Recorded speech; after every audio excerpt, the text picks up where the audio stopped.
Hola futuros físicos, espero que estén muy bien. Por fin les llega un video que yo sé que han esperado bastante. Hoy está conmigo Luis Osvaldo Telles Tobar, es maestro en ciencias por el CIMBESTAB, ahorita está haciendo su doctorado en el área de cosmología.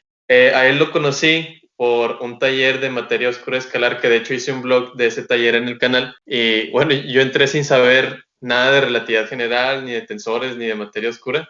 Yo pensé que era algo así como divulgativo, pero me topé con las pláticas de él, por ejemplo, de su tesis de doctorado. Estaban muy interesantes y lo que más se me quedó fue su plática, porque al final compartió un meme. Entonces yo dije, si invito a alguien de aquí, va a ser a él. Entonces rápido lo busqué y pues bueno, el resto es historia. Apenas me voy animando a invitarlo. Luis, pues muchas gracias por estar en el canal.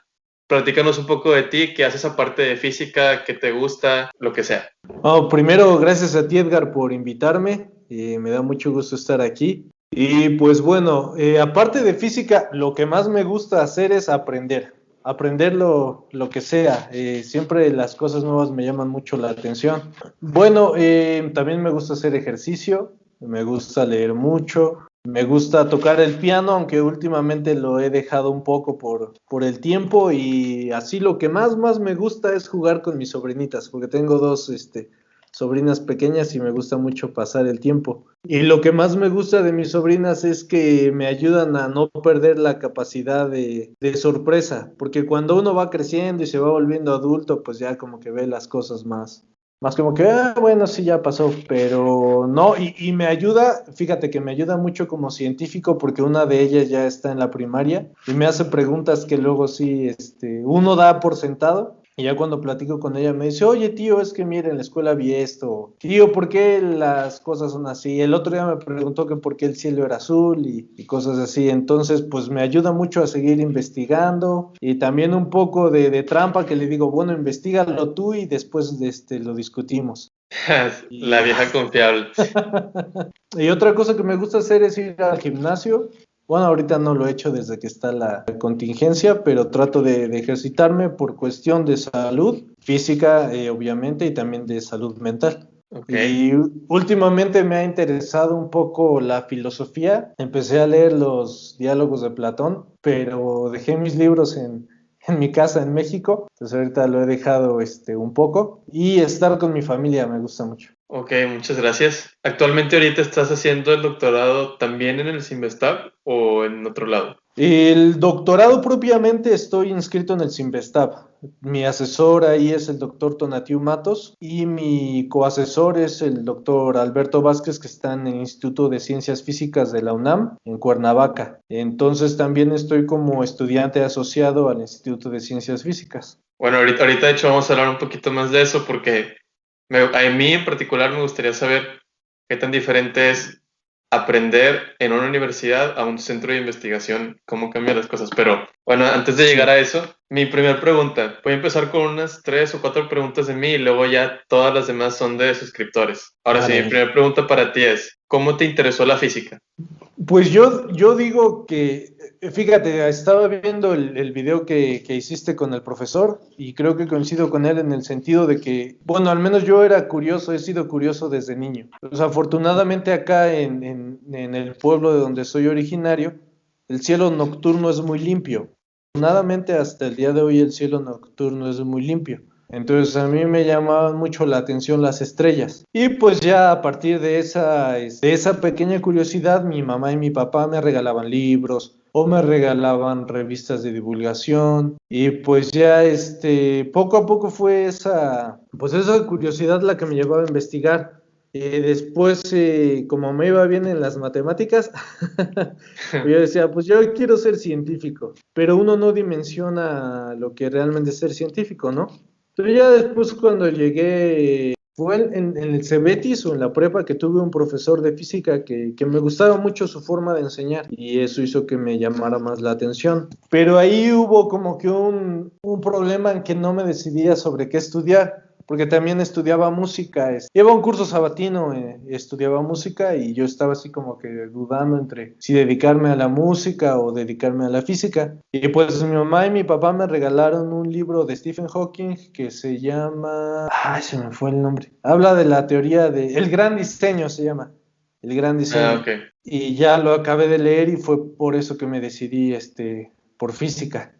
Pero en sí, a resumidas cuentas, es curiosidad. Sí, fíjate que yo concuerdo mucho con eso. Todos de niños, todos los niños son bien curiosos. Todo, o sea, Sí. no es como que los científicos de niños hayamos sido particularmente Ujú, curiosos, ¿no? Solamente que tuvimos esa suerte de estar rodeado de personas que sí te contestaban o te ujú. decían, no, pues busca aquí. Yo creo que por eso potencialmente podrían haber muchos más científicos mexicanos. Y bueno, es Sí. uno de los objetivos del canal porque todas las preguntas que te voy a hacer a ti ahorita hay muy poca información de eso aquí en YouTube. Ujú. Igual y de cosas de cosmología, de divulgación, hay bastante. En inglés, sobre todo, en español, pues hasta eso no tanto. Entonces, me interesa traer toda la experiencia que tú tienes en español a YouTube, porque yo sé que eso va a alimentar la curiosidad de quienes quieren dedicarse a esto. Muchas gracias, voy a pasar a la siguiente pregunta. Vale. Dice, ¿cómo fue tu experiencia en la licenciatura? ¿Pensaste que iba a ser algo muy bonito todo el tiempo y terminó siendo pues algo muy difícil? ¿Te decepcionaste en algún momento? Fíjate, es algo bien curioso y que recuerdo mucho. Yo pensé que iba a ser fácil, porque cuando yo, por ejemplo, iba en el Cebetis, me servía con que estudiara una tarde antes o una noche antes para mis exámenes y me iba bien. Entonces yo dije, bueno, así va a ser igual la licenciatura. Entonces ya en el primer semestre llevé la materia de física contemporánea, que era mecánica clásica, la primera aproximación a mecánica clásica, y llegó el primer examen y dije, ah, no, no pasa nada. Me puse a estudiar una noche antes, como lo hacía en la prepa, y cuál, que saqué 7 en mi examen, en mi primer examen, y yo me quedé así de, oh, fue un golpe en el ego horrible. Sí. Y yo decía, ay, ¿ahora qué voy a hacer? Y bueno, pues ya fui preguntando con mis profes y todo, y ya fui tomando la costumbre, en la medida de que más se puede, porque no siempre es posible, ¿no? De ir adelantando temas, de ir estudiando. Por ejemplo, si hoy veía un tema en la escuela, pues llegaba a mi casa y estudiaba más y cosas así. Entonces trataba de ir estudiando un poco más al día, en lugar de dejar todo al último. Y pues sí me facilitó la carrera un poco más, e ir avanzando gradualmente que dejar todo al último. Digo, en la medida de lo posible, porque a veces se te junta el trabajo y no se puede. Pero a mí me gustó mucho también los primeros cursos de laboratorio que llevé con un profesor que tenía una pasión para explicar las cosas que a mí me lo contagiaba. Entonces él luego también nos decía, o a algunos compañeros o compañeras le hacían una pregunta y él decía, o te voy a dar una pista, pero tú lo vas a tener que investigar. Y eso a mí me fomentaba esa idea de, ah, bueno, si tengo una duda, pues lo investigo y pregunto y todo eso. Entonces, para mí eso fue muy bonito. También, por ejemplo, los cálculos los llevé con compañeros de matemáticas y yo siempre quedaba sorprendido con las demostraciones. Las demostraciones matemáticas me han sorprendido mucho. Por ejemplo, en la materia de álgebra lineal, el profesor tenía una forma de explicar muy bonita. Es un profesor, un matemático, que la primera vez que yo vi los axiomas de campo, para los más jóvenes, pues es la forma en la que se construyen, por ejemplo, los números, por decir algo. Entonces, cuando él nos enseñó los axiomas y nos hizo toda la demostración, yo recuerdo que me quedé muy sorprendido. Entonces, eso me gustaba mucho, las demostraciones matemáticas, que al final ya como físico no las he usado mucho, pero siempre me han llamado la atención y también los laboratorios me gustaban mucho. Entonces, para mí la licenciatura fue bonita, fue de disfrutar. Que sí, a veces me estresaba y todo eso, pero sí, sí me gustó mucho. ¿Fue lo que te imaginabas antes de entrar o fue algo muy bonito o diferente a lo que esperabas antes de entrar? Yo creo que fue mejor, porque la idea que yo tenía de física era pues de la prepa, o por ejemplo lo que leía por ejemplo, en este libro de Stephen Hawking que te digo, que habla temas de cuántica y de relatividad general, pero pues a niveles muy divulgativos y uno los entiende.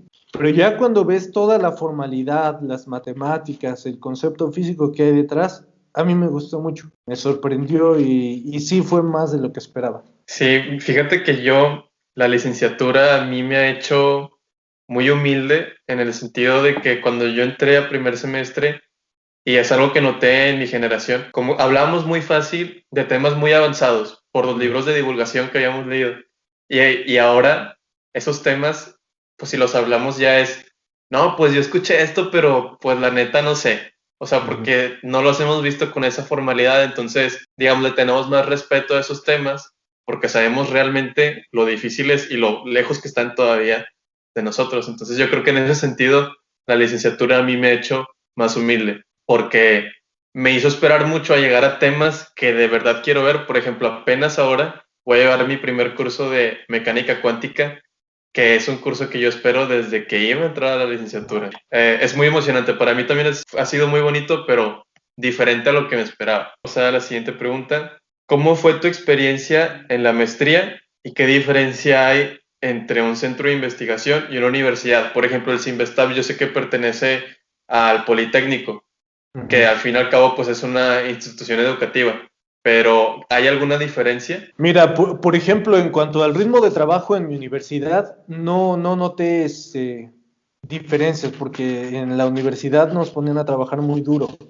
De hecho, había un profesor el que fue mi asesor de tesis en la licenciatura, el doctor Luis Alberto, él siempre nos decía que nos preparaba o el ritmo de trabajo que se pretendía llevar ahí en la licenciatura es para que si algún día quisiéramos llegar a un posgrado, ya tuviéramos el ritmo de trabajo. Entonces, por ejemplo, en ese sentido, para mí no fue un brinco grande del ritmo de trabajo de la licenciatura a la maestría.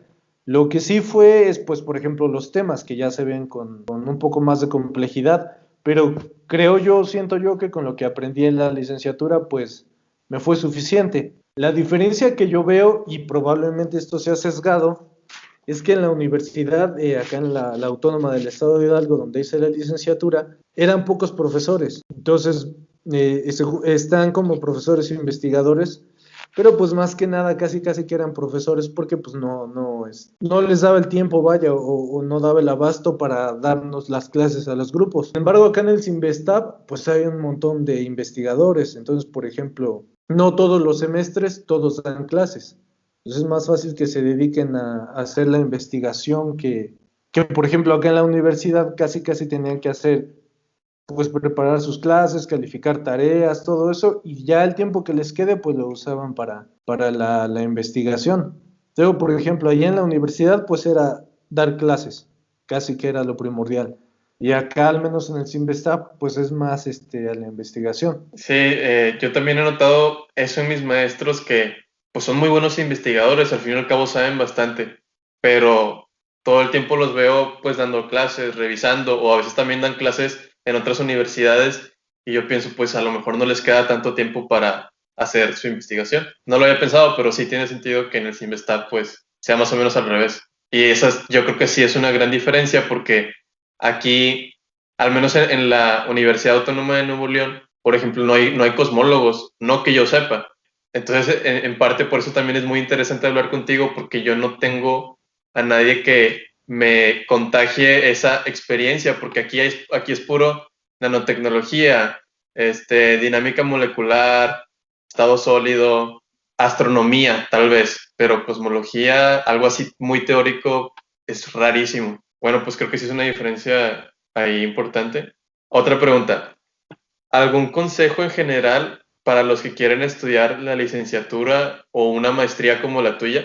Mira, lo primordial es que te guste. Y eso es lo más importante para mí, porque por más bueno que seas en algo, si no te gusta, pues no lo vas a hacer bien. Entonces ese es mi primer consejo, que te guste lo que vas a hacer. En general, ¿no? Pues siempre va a haber cosas que no te gusten del trabajo, pero en general, en el aspecto general, que te guste lo que vas a hacer. Otra, que seas disciplinado, aunque creo que eso podría aplicarse en cualquier ámbito, que seas disciplinado y que no desistas. Y algo que a mí me ha servido es ser autodidacta. Y eso también se lo debo a un profesor de la licenciatura, que él nos decía, si este tema lo saqué de la bibliografía que yo les di, ustedes en su casa investiguen otros 3, 4 libros. Entonces eso a mí me ha ayudado hasta ahora, porque aprendes, digo, cada autor tiene su enfoque y tú ya Ujú. dices, bueno, a este no lo entendí, pero a este sí, de este libro me gusta esto y cosas así. Entonces ese sería mi consejo. Oye, ya hablando de esto, ¿Tú qué opinas? ¿Es necesario ser una persona muy inteligente para ser un buen físico? ¿O crees que el trabajo duro, ser autodidacta, disciplina, te lleva a donde quieres llegar? Fíjate que ese debate lo he tenido mucho con mi hermana, que también es física. Ujú. Yo creo que cualquier persona con disciplina puede lograrlo. Yo creo que sí, yo creo que sí. El talento sí te ayuda muchísimo, Ajá. pero yo he conocido personas muy inteligentes que por no tener disciplina o esa actitud para trabajar, pues no terminan, vaya.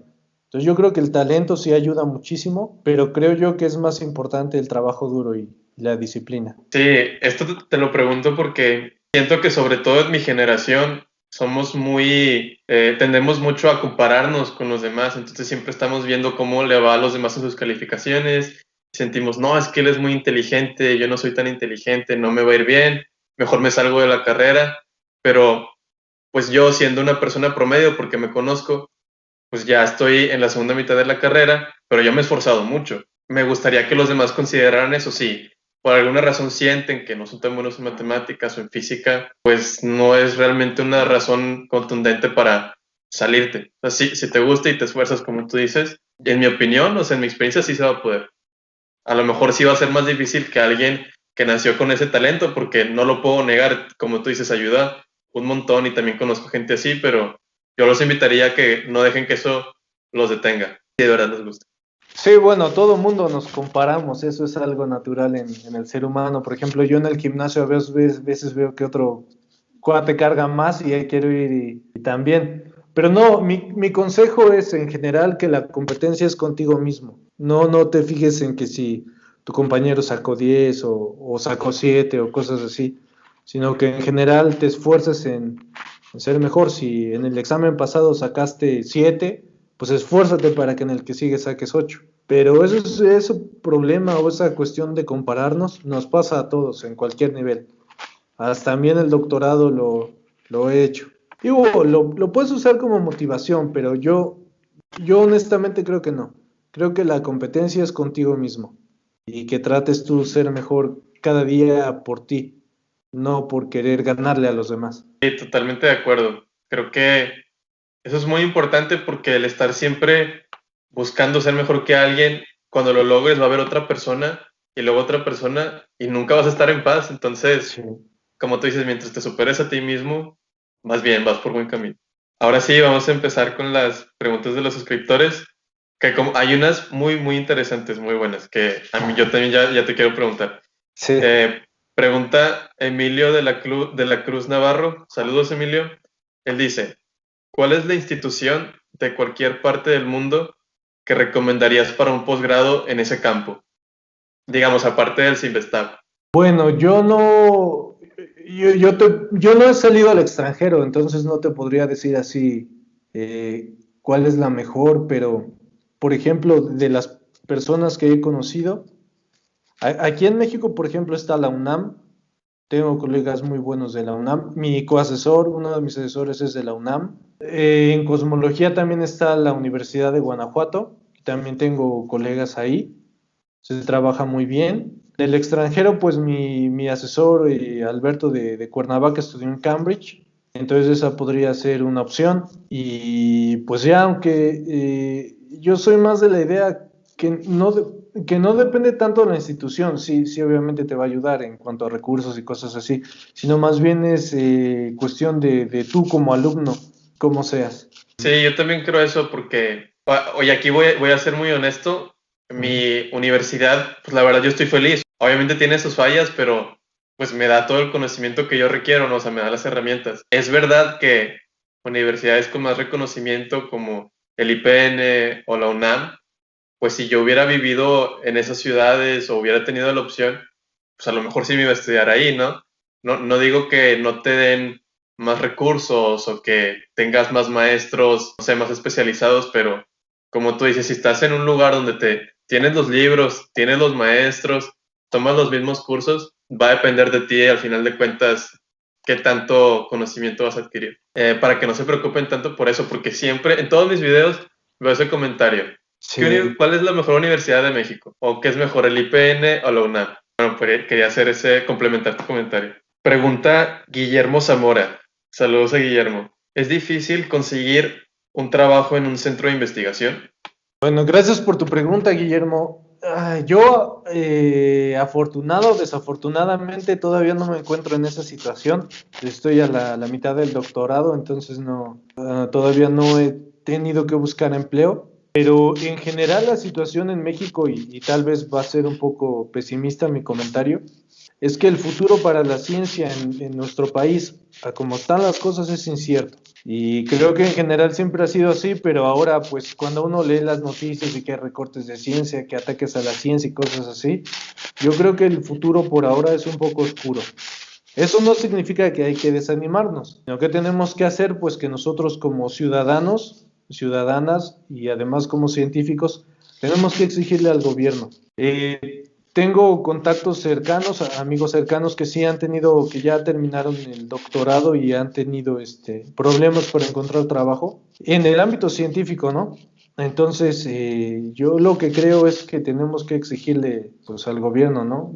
Yo ahorita veo el futuro un poco oscuro para la ciencia. Esa es mi percepción. Habrá quien diga otra cosa, pero parece que por ahora se ve un poco difícil. Tristemente, pues también opino lo mismo. Siempre tengo la esperanza de, pues a lo mejor en el próximo sexenio por fin nos hacen justicia, pero pues es oscuro, es incierto. Pero ya hablando de esto, ¿tú conseguiste alguna beca de parte del CONACYT para la maestría o el doctorado? Sí, yo, para los dos obtuve la beca. Entonces, lo que yo hice fue que entré a la maestría al Simvestab y en automático me dieron la beca. Ok. Entonces, también entré al doctorado en el Simvestab y en automático me dieron la beca. Entonces, cuáles sean los procesos, por ejemplo, en otras instituciones, pues sí, no sabría decirte, ya lo tendrían que investigar en las convocatorias, pero hasta ahora parece que en el Simvestab están garantizadas las becas, hasta ahora. La verdad yo no me he metido en ese proceso ni he investigado más, pero yo afortunadamente tanto maestría y doctorado me otorgaron la beca CONACYT. Qué bueno. Sí. Eh, Al menos no está tan oscuro todo para los que quieren ir a maestría. Bueno, antes de hacerte la siguiente pregunta, porque Guillermo preguntó dos cosas, yo te pregunto rápido. ¿Tienes compañeros que hayan hecho su posgrado en el extranjero? ¿Es muy común o es muy raro eso? Sí, una amiga de la generación de la maestría, sí se fue, creo que está haciendo el doctorado en Francia, un amigo igual de la maestría está en Polonia, entonces parece que sí es común. No lo sé, te estoy hablando de mi generación, no sé en general cómo estén las estadísticas y los datos, pero Ujú. varios de mis compañeros de la maestría se quedaron en el doctorado en el Simvestab. Pues parece que sí se van, pero ya depende de las prioridades o cosas que uno mismo como persona quiera hacer. Guillermo pregunta, ¿qué tan bien es el pago como investigador? Igual y todavía no te has topado con eso, pero ¿nos podrías decir un aproximado de cuánto es la beca del CONACYT? Bueno, creo que Bueno, es información pública, sí, no sí, sé. sí. La beca de doctorado ahorita me pagan a mí 15,800 al mes y va cambiando de acuerdo, porque antes cuando yo empecé la maestría nos pagaban en salarios mínimos, pero ahora ya no, ahora nos pagan en UMAS. Entonces, creo que por ley está cierto porcentaje de UMAS, bueno, cierto número de UMAS. Y ya dependiendo del año va fluctuando el valor de la UMA, entonces ya de acuerdo a eso ya se refleja en pesos mexicanos lo que nos pagan. Sí, ya como investigador va a depender mucho de qué puesto tengas. Si estás haciendo tu postdoctorado, no es lo mismo que tener una plaza. Sí, Y no. depende de cuántas clases des, entonces realmente varía mucho, pero si tienen realmente la duda, hasta donde yo sé, eso es conocimiento público, te puedes meter y lo buscas, o sea, para que se den una idea. Sí, sí es público, eso sí es público. Ok, vamos con el siguiente suscriptor. Se llama Pablo Maldonado. Pablo, bueno, saludos a Pablo.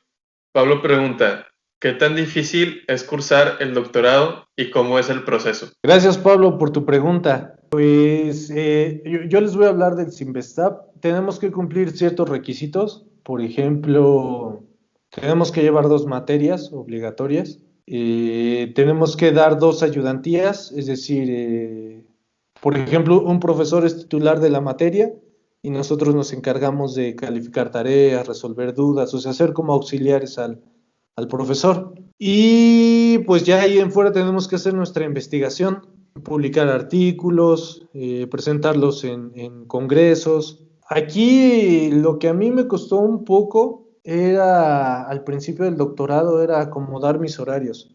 Porque, por ejemplo, en la maestría, pues tenía horarios para, en las mañanas llevaba clases y ya las tardes las dedicaba a hacer mis tareas.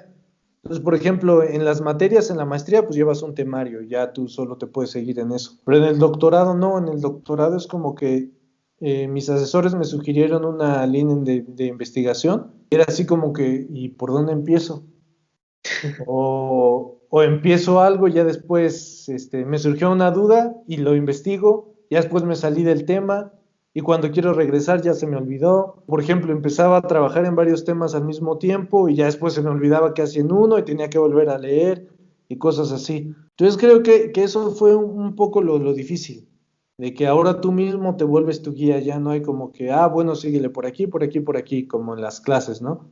Eso fue algo difícil para mí, todavía es algo que no, que me sucede, que de vez en cuando estoy leyendo un artículo, o por ejemplo ahora que estoy programando, me sale un error en el código y me pongo a investigar. Después ya cuando veo ya me pasé 2 horas y ya acabé en otro tema que no era. Entonces para mí en lo personal es un poco el problema. Y otra cosa que uno tiene que aprender es la tolerancia a la frustración, porque yo en lo personal me gusta que las cosas me salgan rápido. Entonces, por ejemplo, estuve tratando de instalar un programa en mi computadora y me llevé casi un mes y no me salió y no me salió y no me salió.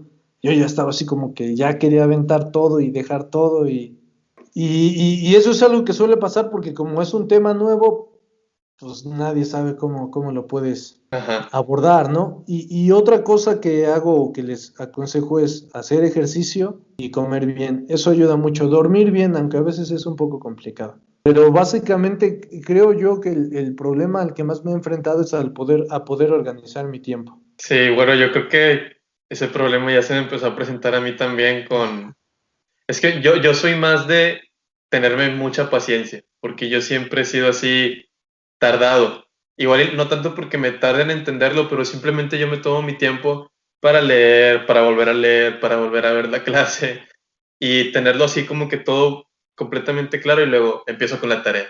Y ya la empiezo y ya es para mañana, ¿sabes? Entonces, Sí, sí. para mí ese ha sido más un problema desde ahora. Oye, pero ahorita me acabo de dar cuenta que aquí en ningún lado puse que nos contaras de tu tesis. Entonces, ¿crees que nos puedas contar un poquito del trabajo que estás haciendo? ¿Qué tema es? ¿Cómo lo estás haciendo? ¿Qué matemáticas usas? Sí, en general mi tema a grandes rasgos son modelos de materia oscura y energía oscura. Entonces, básicamente la idea de mi trabajo es que tenemos la teoría, tenemos los datos, las observaciones. Entonces, lo que yo hago es compararlos para ver qué modelo ajusta mejor a las observaciones. Entonces, por ejemplo, en materia oscura, estoy trabajando un modelo que ha trabajado mi asesor, el doctor Tonatiuh Matos, desde hace muchos años, en el que se propone que la materia oscura es un campo escalar. Entonces, digamos que por el lado de teoría o del lado de modelos, pues los veo con el doctor Tonatiuh Matos. La parte numérica o la parte de los datos y observaciones, esa las aprendo con mi asesor, el doctor Alberto Vázquez de la UNAM.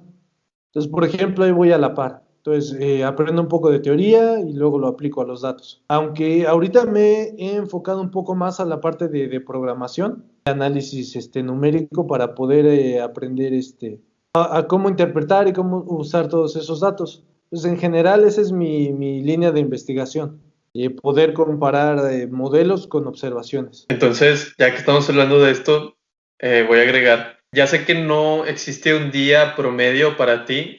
pero si eso existiera, ¿cómo sería un día normal?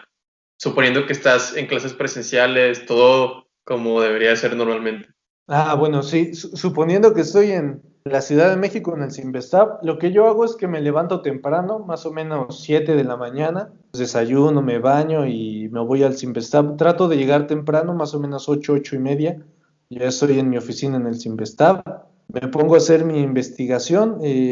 Por ejemplo, los semestres que tengo, que me tocó dar ayudantías porque ya los cubrí. De hecho, fue curioso porque solo un semestre di ayudantía presencial, la última fue en línea. Entonces, lo que hacía era llegar temprano, avanzar en mi investigación, en los pendientes que tuviera.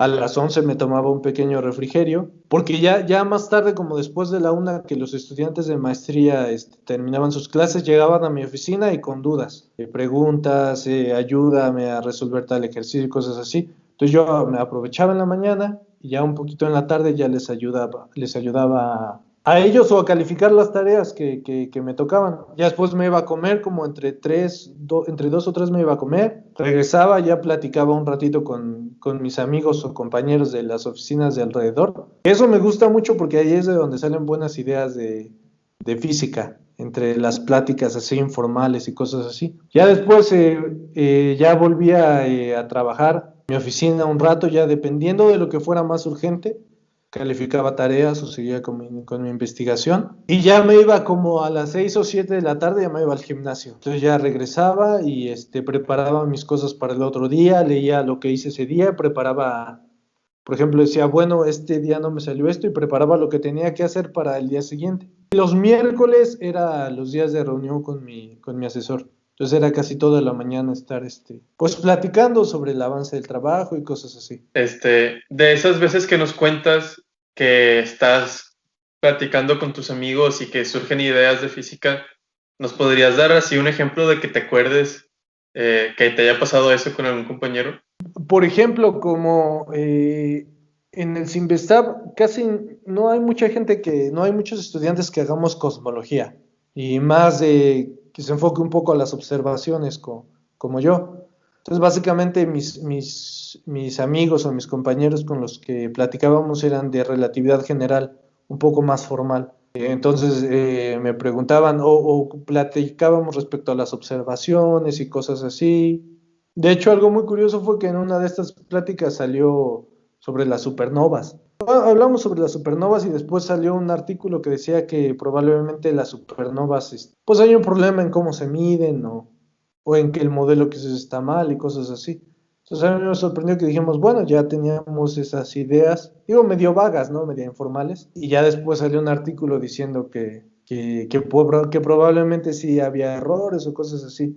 O cosas de esas, pues, un poco más que... Eso me sirve, por ejemplo, a veces uno da las cosas por sentadas. Ah, bueno, esto porque salió en un artículo ya debe ser así. Pero no, hay que recordar que la ciencia está en constante avance, avance, avance. Entonces, a veces eso te ayuda porque a lo mejor un compañero o compañera de un área tiene una forma de ver la física distinta a la tuya. Entonces ya cuando platicas, pues ya dices, ah, sí es cierto, yo no lo había visto así. Entonces ya te ayuda para entender y para construir mejor tu propio conocimiento. Sí, de hecho lo platicaba también con mi maestro en la entrevista pasada, que la física, las personas que la hacen completamente solos, eso es muy raro, porque ya hoy en día siempre ocupas estarte ayudando a otras personas, porque como todo es tan especializado y no Sí, podemos ser buenos en todo, siempre ocupas formar como tu equipo o ya tener a las personas que ya sabes que a este le voy a preguntar ese tema, a este le voy a preguntar de este otro tema. Y yo creo que es algo que al inicio en la licenciatura ni te imaginas, o sea, crees que vas a ser completamente independiente y es muy diferente sí, ya bastante. en la realidad. Ok, bueno, creo que nos pasamos mucho tiempo con este suscriptor. Voy a pasar al que sigue. Vale. Alfredo Flores, saludos Alfredo, pregunta, ¿las instituciones de investigación en México están a la altura de instituciones internacionales? Y si no, ¿cuáles son las diferencias? Creo que, bueno, más dice, y si no, ¿cuáles son sus deficiencias? Creo que esto sí lo comentaste hace poco, ¿no? Que realmente no importa tanto. Igual yo diría, sin saber mucho, que obviamente hay diferencia en cuanto a recursos, y en cuanto a la cantidad de personas, pero yo, por los maestros que conozco, sé que tienen muy buen nivel, o sea, no diría que somos malos, solo diría que no tenemos tanto apoyo y no somos muchos, pero no sé, ¿qué dirías tú? Sí, sí, concuerdo contigo. Creo que las instituciones en México son competitivas, hay mucha gente muy buena en todos lados, Pero aquí el principal problema, y volvemos a lo mismo, son los recursos. Y sí, los recursos y el número de personas, por ejemplo, en lo que yo hago en el Simvestab, por ejemplo, soy yo el único. Y en otros, tan solo en otras universidades de México, pues hay un poco más que hacen algo parecido a lo que yo hago. Pero en general, pues hay universidades e instituciones más grandes en todo el mundo. Yo creo que precisamente se debe al apoyo y al recurso económico, que lamentablemente parece que a nuestros gobiernos no les interesa mucho la ciencia en general, no solo en física, en general. Porque, por ejemplo, en el Simvestab salió una noticia hace poco que en el Simvestab están investigando o haciendo una vacuna ahora contra el SARS-CoV-2, que es el que causa la COVID-19. Pero a lo mejor eso no le llega mucho a la gente, pero a inicios del año pasado, el director nos avisó que iba a haber recorte de presupuesto. Por ejemplo, la directora de CONACYT atacaba a la gente que se dedica a hacer cosas que a ella no le gustan, vaya, ¿no? Ujú. Entonces, imagínate si el gobierno le hubiera dado los recursos, ya sea al Cinvestav, a la UNAM o a la universidad o centro que fuera, probablemente no necesitaríamos comprar las vacunas a otros lados, sino aquí mismo las produces y ya, ¿no? Entonces, yo creo que ese es el Sí, principal problema. Sí, y porque mucha gente se va al extranjero por el apoyo. sí, sí, Básicamente, yo yo creo creo que esa que, es la deficiencia en nuestro país. ajá, yo creo que la gente en general aquí en México no se imagina que nuestros científicos tienen la capacidad de hacer esa vacuna y creen que si no lo hacemos es porque no somos buenos, pero la verdad es que pues no nos dan el dinero, no nos dan los recursos y es imposible, o sea, es imposible y aparte el equipo es de menos personas. Y Sí.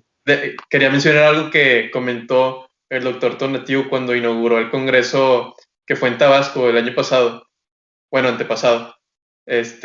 Mencionó una estadística, no sé de qué año era, pero decía que en países como Alemania, Francia, Estados Unidos, por cada 100.000 habitantes hay alrededor de 200 y 400 investigadores de cualquier área, física, biología, química, lo que sea.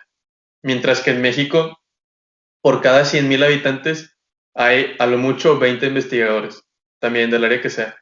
Entonces, yo creo que eso lo deja muy claro, ¿no? O sea, cómo vamos a competir contra esas potencias con esta cantidad de científicos. Lo menciono porque con esa estadística, yo me acuerdo que dije, pues, ¿qué puedo hacer? Y fue cuando empecé el canal, porque dije, a lo mejor de esta manera, aunque sea, aumento tantito el número de ingresantes a la carrera. Pues es por donde tenemos que empezar, ¿no? Vamos a pasar a la siguiente pregunta de Audata Aidan. Saludos. ¿En algún momento en su experiencia como investigador se ha encontrado con ciertas situaciones que le hayan dado la sensación de estar decepcionado o inconforme? No, más bien en general yo creo que, como ya lo había mencionado, es la frustración. Uno tiene que Ujú. aprender a manejarla porque a veces las cosas no salen.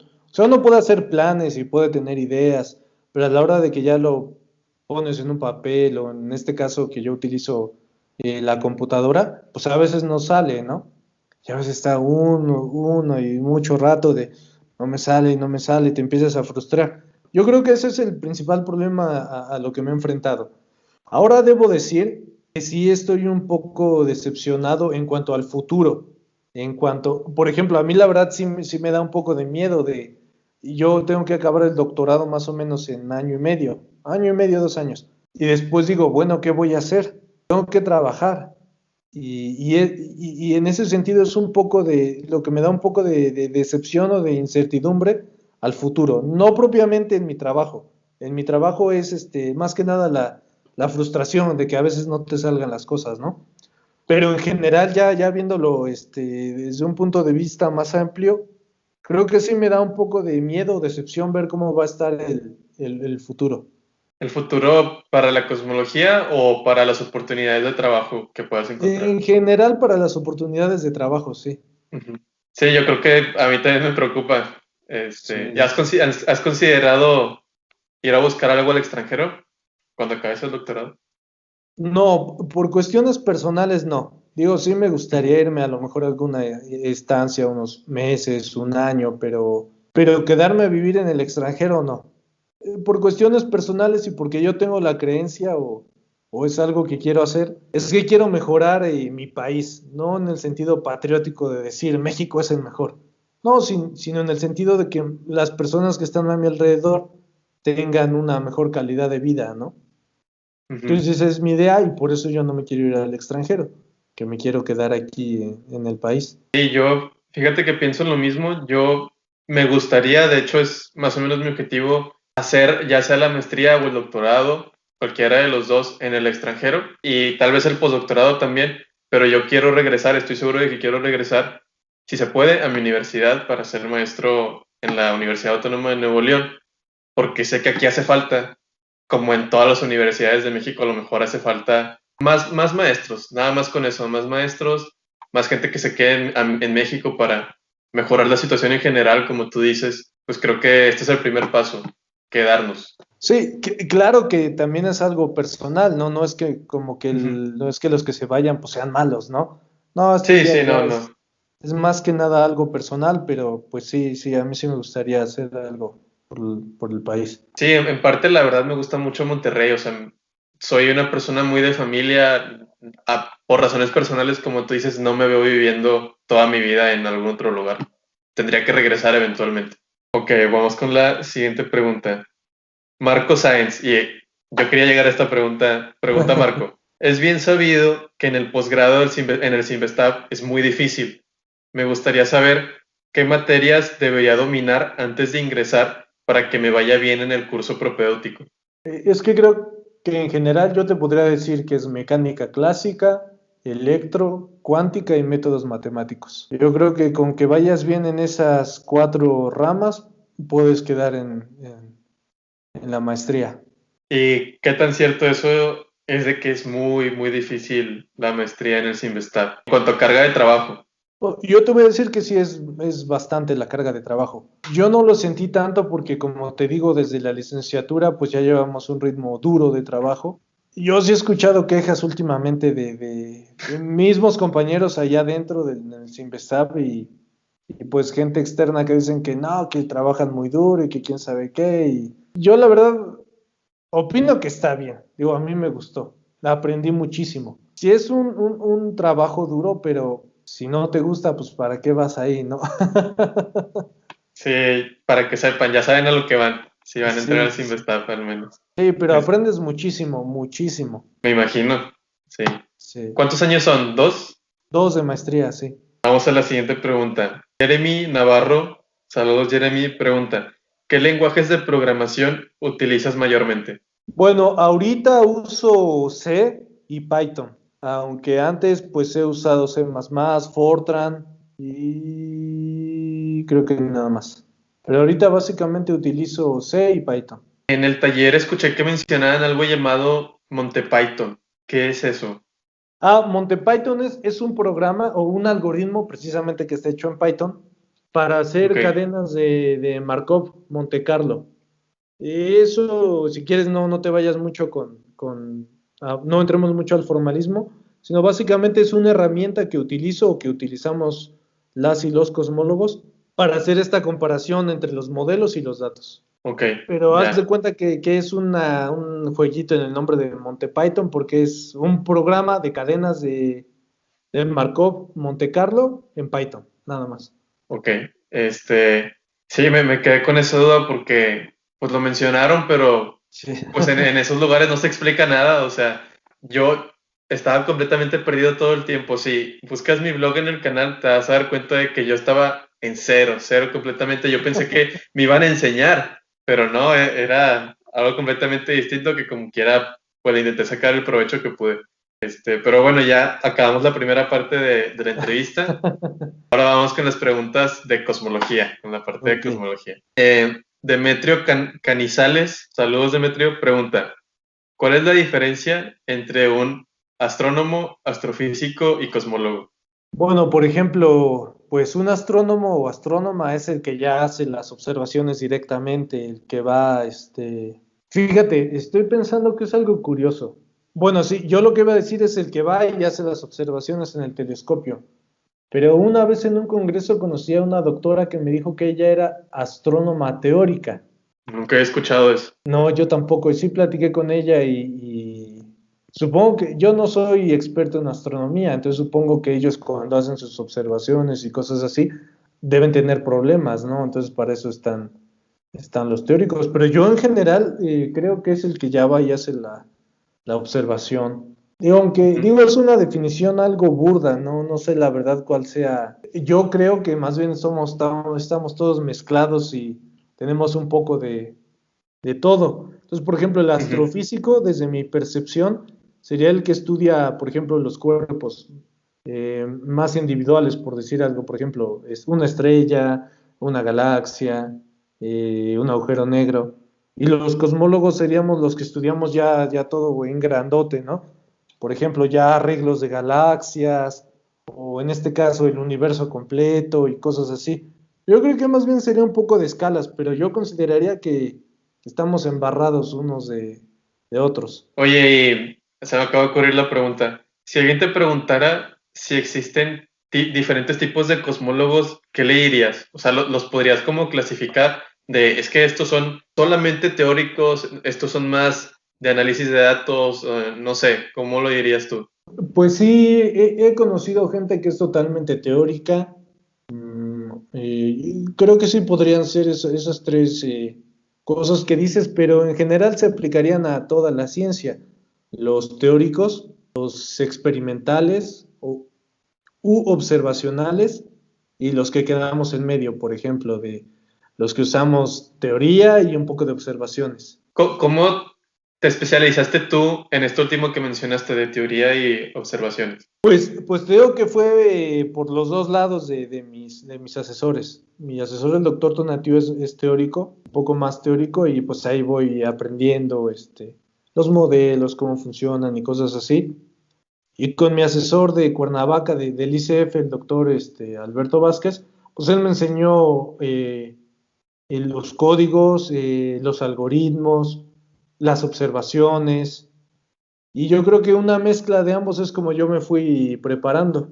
Porque es que creo que es muy difícil saber qué quieres hacer. O sea, creo que es muy complicado. Yo hasta hace unos meses dije, pues como que me interesaba mucho la relatividad numérica y me sigue Ujú. interesando, pero pasaron que 2, 3 meses y ahorita me siento más que quiero ser solamente teórico y no programar casi nada. Entonces, creo que es muy complicado, por eso te hacía la pregunta. Este, Sí. ahora Ricardo Chávez pregunta, saludos Ricardo, dice, ¿qué es la energía oscura y qué falta por descubrir de ella? Bueno, ¿qué es la energía oscura? No sabemos. De hecho, es uno de los problemas fundamentales de la cosmología en la actualidad. No sabemos qué es. Se propone para explicar la expansión acelerada del universo, que ese sí ya está, hay un premio Nobel por ese descubrimiento. Entonces simplemente decimos que es algo, que sea quien sabe, pero es lo que ocasiona que el universo se expanda aceleradamente. Ahora hay muchos enfoques, se han atacado de muchas maneras. Por ejemplo, ¿cómo decir? La más famosa o la que más había estado pegando hace unos años es constante cosmológica, que se agrega a las ecuaciones de Einstein, pero se han atacado desde otros puntos de vista como modificaciones a la relatividad general, o que sea un tipo de partícula ahí extraña, o que no es constante cosmológica, que se comporta de otras formas. Entonces, ¿qué es? ¿Quién sabe? No sabemos. Todavía está en motivos de investigación. Lo que sí sabemos o se propone que es la que causa la expansión acelerada del universo. Oye, y en ese taller escuché una plática del doctor Tonatiu, creo que él decía que no, o sea, proponía que no existía, ¿no? ¿Cómo decir? O que no hacía falta en su modelo. Más bien, sí, más bien ese trabajo que por cierto estamos haciendo el artículo, a ver si ya pronto se publica, es que precisamente sea una partícula medio extraña cuyo comportamiento es lo que hace que el universo se expanda. Pero más bien ahí y la idea de ese trabajo es que no queden variables libres. Que por ejemplo con constante cosmológica hay un problema que si tú mides su tamaño, por decir, desde el punto de vista de cuántica de campos, te da uno. Y si lo mides desde el punto de cosmología, te da otro. Entonces, si la diferencia entre esos dos valores es muy grande. Entonces, la idea de que propuso el doctor Donatiu es una partícula que se comporta de cierta forma y de tal forma que con ese modelo te evitas tener muchas constantes libres. Esto todo sale con propiedades de esa partícula. Oye, aprovechando, no le incluí la pregunta, pero sí la vi en los comentarios. Preguntaban que si un cosmólogo necesitaba saber física de partículas y si sí, más o menos qué tanto, mucho o poco. Mira, Depende, ¿no? sí depende mucho de lo que quieras hacer. Por ejemplo, en la maestría una de mis compañeras atacaba la materia oscura desde el punto de vista de partículas. Eso era un poco más teórico. Por ejemplo, otro compañero con los que luego me ponía en las pláticas, estas informales que te digo, también atacaba un poco la cosmología desde el punto de vista de partículas. Para lo que yo hago, me fue suficiente con tomar un curso de teoría cuántica de campos. Con eso, por ejemplo, como lo viste en ese taller que hablamos de campos escalares, pues en ese curso vi campo escalar precisamente. Entonces para mí no fue necesario llevar otro curso, sino con lo que aprendí en esa materia fue suficiente para entender el modelo que yo utilizo, que mi asesor trabaja. Pero ya depende mucho de qué tema quieres escoger tú, para saber qué materias necesitas tomar o qué cosas necesitas leer y conocer. Sí, entonces yo creo que para el que haya preguntado eso, porque no lo anoté, pues si tú quieres, sí. O sea, tanto como quieras. Sí, sí, sí. Ahora, Kevin Andraka, saludos Kevin, pregunta, ¿cuáles son los avances de la cosmología en el siglo XXI? No, hay muchísimos avances. Y va a haber más, se han estado planeando nuevos telescopios. Y Ujú, bueno, para empezar, yo creo que el mero hecho de descubrir dos cosas, las ondas gravitacionales ujú. y la primera imagen del agujero negro, creo que hablan de muchísimos avances, ¿no? Sí, sí, nada más con esas dos tenemos, la verdad. Pero cuéntanos, Sí, cuéntanos. sí, hay muchísimos, está habiendo muchos avances en cuanto a observaciones. Lo bueno de eso es que hay observaciones nuevas, hay nueva física que investigar y cosas así. Yo creo que ahorita sí estamos en un punto muy, muy bueno para la cosmología. Oye, ¿y qué esperas que surja de nuevo con el estudio de las ondas gravitacionales? Con la astronomía multimensajera o algo así le llaman. Sí, bueno, no te podría decir qué espero, ¿no? Pero es muy importante que haya una puerta más para estudiar el universo, porque pues hasta ahora todo lo que se había hecho era básicamente con el espectro electromagnético, que son los telescopios, ya sea rayos gamma, los observatorios, ya sea rayos gamma, rayos X, ondas de radio, que también últimamente está habiendo avances, o ya propiamente el óptico, sino que esto te daría una puerta más para estudiar, ¿no?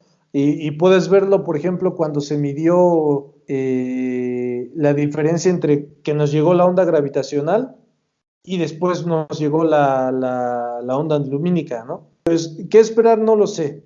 ¿Nos abre nuevas puertas para observaciones? Sí. ¿Y hay que Sí, investigar y estar al pendiente? Sí. con las ondas gravitacionales, no sé dónde lo había escuchado, pero te pregunto, ¿sería posible estudiar algo más cerca al Big Bang? O sea, porque ya ves que lo más lejos que podemos llegar con el espectro electromagnético, pues es el fondo cósmico de microondas, pero con las ondas gravitacionales se podría llegar antes.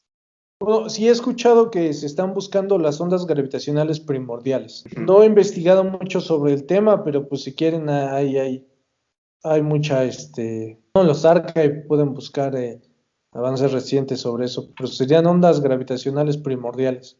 Oye, y por cierto, de una vez te pregunto, ¿dónde podríamos encontrar un artículo que, no sé, que alguna vez hayas publicado? Todavía no he publicado ninguno, estamos todavía, estoy trabajando en dos y los estamos terminando.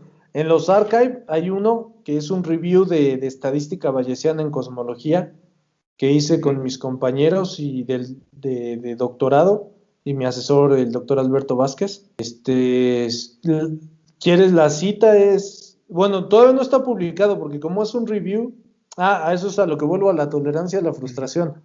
Lo terminamos, lo subimos a los archive y lo mandé a una revista, una primera revista. Y nos dijeron, no, es que sí está muy interesante, pero pues está muy largo y no lo vamos a publicar. Dijimos, bueno, ya lo regresamos. Un amigo que es de los autores, parte de los autores, lo mandó a otra revista y ya está en revisión, ya tiene un tiempo en revisión y estamos Pues con los dedos cruzados. Estamos esperando a que nos lo publiquen. Si quieres por el chat te mando la referencia, por Sí, si alguien lo quiere revisar. ahí lo pongo en la descripción del video. Vale, sí, es un review sobre estadística bayesiana aplicado a cosmología. Ahí está, para que tengan una idea de, pues, qué es lo que está haciendo Osvaldo. Y al final, en un apéndice viene un pedacito de código para que la gente que quiera Ujú. revisarlo, pues pueda echarle un ojo. Ah, perfecto. Sí, yo sí lo voy a checar. Sí. Vamos a la siguiente pregunta. Alan M, saludos Alan, dice que, bueno, te pide que des tu opinión de la teoría de cuerdas como teoría final. Bueno, no lo sé. Yo no soy experto en eso y he leído un poco más a nivel divulgativo. Me parece una teoría muy interesante, pero creo que hasta ahora no ha tenido aciertos en cuanto a observaciones. Entonces yo no te puedo decir si es la buena o no es la buena hasta que se compruebe o no que funciona, ¿no? Pero al final como científico uno puede tener creencias y esperanzas, pero hay que esperar hasta los datos, a las observaciones y si va a ser cierta o no. Entonces yo no te puedo decir que sí, pero tampoco te puedo decir que no. Simplemente hay que esperar. A ver, aquí creo que lo escribí mal. Ah, es que él ya había preguntado antes. Ahora, Audata y Dan pregunta otra vez. ¿Qué me puedes decir de la vida en otros planetas? ¿Es algo que tú aprendas? No. Fíjate que mi asesor, el doctor Alberto Vázquez, hace tiempo con un estudiante, creo que publicaron un artículo algo parecido, pero más divulgativo, sobre vida en otros planetas. Pero no es algo que yo vea, o sea, no lo estudio, vaya. Pero ahora mi opinión personal es que quién sabe, ¿no? Digo, Sí, no sé. yo fíjate que yo me inclino más así. Yo diría, sí, pero lo que veo muy complicado, porque es otra pregunta completamente distinta, el si ya hicieron o van a hacer contacto en poco tiempo con nosotros. Yo creo que eso es algo completamente distinto y si tomas en cuenta el tamaño del universo, el tiempo que ha habido para que se desarrolle la inteligencia, pues es un volado. O sea, la verdad eso es un volado, pero mi opinión es que sí, en algún lugar. Ah, sí. Quién sabe cómo Si sea, hay, pero... si hay mandalorianos, pues a mí sí me gustaría conocerlos, pero quién sabe. Yo creo que los que sabrían más de eso se les llama astrobiólogos y me imagino que eso es más afín a la astronomía. Que hay que tener en claro y una diferencia si nos preguntamos por vida o vida inteligente. O sea, Ujú. sí, quién sabe, ¿no? Es una pregunta abierta y muy interesante. Muy buena pregunta. Pues igual y todos empezamos, o gran parte de nosotros empezamos por esta pregunta, ¿no? Empieza nuestro interés en la física. Ahora, Elías Pérez, saludos Elías, pregunta, bueno, creo que ya hablaste un poquito de esto, pero igual te podrías platicarnos un poquito más. Él dice, ¿se equivocó Einstein con la constante cosmológica? Y si sí, ¿por qué? Yo escuché en el taller una plática, no me acuerdo ahorita del nombre del doctor, pero él mencionaba que lo que se intentaba era ver las observaciones y, digamos, tomar tu modelo y forzarlo a que coincidiera. Entonces, y él decía, ¿qué tal si mejor vemos las observaciones y vemos qué modelo quiere, algo así? Ya, a lo largo de la plática mencionó que, él mencionó que ya estaba descartada la constante cosmológica. ¿Es Del- verdad eso? sí, creo que te refieres a la plática del doctor Alberto Vázquez, ¿no? Mi asesor. Ah, ok. Ya. Sí. Sí, pues bueno, sí, parece ser que las observaciones indican que constante cosmológica no es la adecuada. Y sí tiene razón, hay dos enfoques. Por ejemplo, lo que yo hago es agarro modelos y los comparo con las observaciones, ¿no? O sea, y por ejemplo, un amigo que es mi compañero de la maestría y ahorita en el doctorado, él hace, digamos, un poco la inversa. Entonces, él agarra los datos y ve qué puede sacar de ahí, en el sentido de que no tiene, por ejemplo, lo que yo hago es tengo observaciones y comparo con modelos ya dados. Y lo que él hace es que estudia las observaciones, pero no le da ningún modelo, hace otro tipo de ajustes. Entonces es a lo que se refería el profesor. Pero sí, parece ser que hasta ahorita la constante cosmológica podría estar descartada. Todavía hay que ver, hay que esperar un par de años a que se mejoren las observaciones. Está muy interesante el acercamiento. Yo no me lo hubiera imaginado y creo que pues igual y sí pueden salir bastantes cosas de ahí. No me imagino ni qué método utilice para hacerlo en reversa. Está Se interesante. llama Ujú. reconstrucción no paramétrica, creo. Pero sí, el punto es que hay que atacar el problema de todos lados, como se pueda. Ajá. Sí, Ya sí. a uno le tiene que pegar, o dos, o los que sean, ¿no? Entonces, como dices, uno no puede ser experto en todo. Yo me enfoco en un área, otro compañero en otra área, otro compañero en otra área, y cosas así. Entonces, por ejemplo, dos de mis compañeros en el grupo de trabajo se dedican un poco más al lado del cómputo, de tener los códigos óptimos, vaya, para hacer estos análisis. Entonces, el punto es atacar el problema como se pueda. Digo, de manera inteligente, ¿verdad? Claro. No nomás ir a aventar a ver qué pega, no, pero Sí, sí, no, si no, nos tardaríamos mucho más. Oye, wow, nomás queda una pregunta. No pensé que fuéramos a terminar, la verdad. Nunca había alcanzado a hacer tantas preguntas de suscriptores, ¿eh? Qué eficiente. Bueno, ahí va. Miltoncito Plasencia pregunta, ¿qué cosas quedan por resolver en la cosmología y cuáles son las que tienen prioridad para los cosmólogos que se tienen que resolver ya? bueno, creo que desde mi punto de vista los dos importantes, o al menos que yo trabajo, es qué es la materia oscura y qué es la energía oscura. Creo que por ahora serían unos de los importantes, ¿no? Y ya de ahí se van derivando muchos problemas más. Ajá, Sí, como si fuera un diagrama, ¿no? Unas ramas, que yo creo que esos son se me pueden pasar otros, ¿no? Esos son los que yo trabajo y que para mí son importantes. Luego en otras áreas debe haber más, pero yo creo que sería ese, qué es la materia oscura y qué es la energía oscura. Y yo creo que una vez resolviendo esos, puedes ir resolviendo las ramas. oye, y siendo realistas, ¿tú piensas que nos tocaría ver esa respuesta a alguno de esos problemas? ¿A ti y a mí? Pues si no nos da COVID, yo creo que sí. Sí, Yo sí. espero que sí, porque ya la cosmología ya tiene tiempo trabajando y las observaciones igual. Entonces, ojalá que sí. Oye, pues muchas gracias por aceptar la invitación. La verdad creo que es de las entrevistas que más he disfrutado. Muchas Este, gracias. y eso que no nos conocemos, o sea, creo que fue muy ameno todo, como si ya nos conociéramos. Aprecio bastante que hayas aceptado la invitación porque pues tienes trabajo, tienes muchas cosas que hacer y realmente la información que nos diste hoy le va a ayudar a muchas personas. Te invito a que al día de que hayas subido el video vea a ver los comentarios y estoy seguro de que va a haber mucha gente agradeciendo por tu tiempo, por tu experiencia, por el conocimiento que nos compartiste hoy. Espero poder tenerte en el futuro, estaría muy padre, igual y ya hablando más de tu investigación, cuando acabes el doctorado, o no sé, ya veremos. Sí, bueno, muchas gracias a ti por invitarme y haciendo un pequeño comercial en mi grupo de trabajo, que estamos formados por estudiantes del CIMBESTAB, del POLI, de la UNAM, del ICF de Cuernavaca y de la Universidad de Guanajuato. Tenemos una página en Facebook que se llama Cosmos for Students. Entonces ahí Ok, me pasas el link y lo sí, pongo. cada miércoles hacemos exposiciones de estudiantes de cosmología de posgrado, pero la idea es que precisamente como su nombre lo dice, está enfocado a estudiantes. Entonces, para todos los que quieran entrar, son bienvenidos y pueden preguntar con confianza, no hay problema.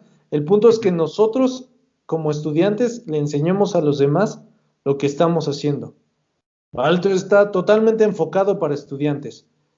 Ahorita estamos en receso, digamos. De hecho, en diciembre, el 15-16, tuvimos un evento que se llamó el Cosmo Meeting 2, pero la primera semana de febrero vamos a empezar otra vez y voy a empezar yo. Voy a hacer la primera plática. Entonces, por aquí te paso el link y para los estudiantes, todos los que quieran entrar son bienvenidos y pregunten. Eso es el enfoque, que dar a conocer nuestro trabajo y que más personas se interesen en la ciencia. Ok, Y pues bueno, para las personas que nos vean, espero que les haya servido.